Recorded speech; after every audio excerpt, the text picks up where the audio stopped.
Juan Javier was born in Batangas on May 6, 1898, of a family of good standing. He studied in several universities in Manila and finished several degrees including Associate in Arts,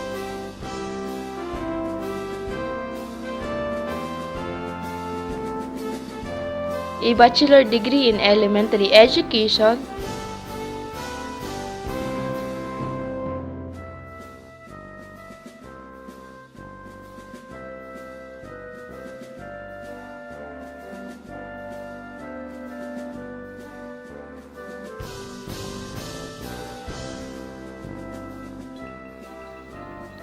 a Bachelor of Science in Education,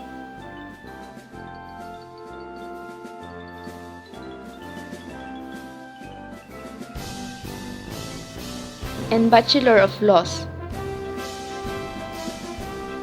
Afterwards, he also finished his Master of Arts degree in Education at the Arizona State University in the United States of America. He was the first Filipino graduate in the graduate school of the said university in Arizona. At par with his love for sports was his passion for farming.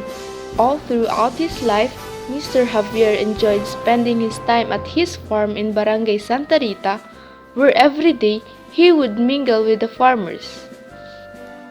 Juan V. Javier Jr. narrated that My father used to spend the day talking with the farmers and sharing stories with them. Oftentimes, he would have a special agreement with the vendors of puto and other delicacies, and he would generously buy whatever it was that they were selling and share the foods to the farmers. he enjoyed working a lot in rice fields. He would rather be with the poor people than mingle with the elite members of the society. He was known to be a simple man with simple needs and simple tastes.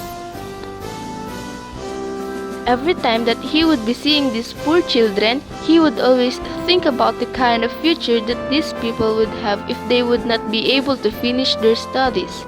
This deep concern led him to start thinking of the means on how to send their children to school.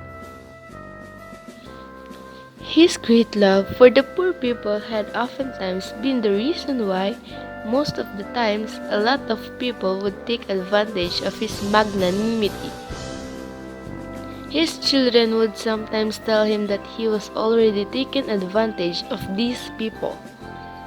Instead of getting mad, he would just tell his children, We have to be thankful that there is no need for us anymore to fool other people just to be able to survive in life. he saw from the young boys and girls a golden opportunity to make this world a better place than when he found it. Through these poor young boys and girls, he drew his inspiration to provide education to these poor people. To this love for the poor, he told his son, As you advance in wisdom, make sure that you leave this world a little better than when you found it. The idea of putting up the Western Philippine colleges took shape one afternoon in 1946 at the printing press of Mr. Juan E. Javier on P. Burgos Street. Mr. Juan E. Javier was telling Attorney Jesus Lorenzo A. Arguelles that he printed educational materials for the school owner in one of the nearby schools. After the informal meeting with Attorney Jesus Lorenzo A. Arguelles and coming up with an idea of putting up an educational institution, he went to the venerable priest Reverend Father Vicente Arcatapang in order to talk about the crying need for founding a school precisely because he had in mind the young boys and girls from the farms. Both Father Katapang and Mr. Javier shared many advocacies and ideals together. Hence, it was not surprising that Father Katapang readily accepted the invitation of being a co-founder of a school.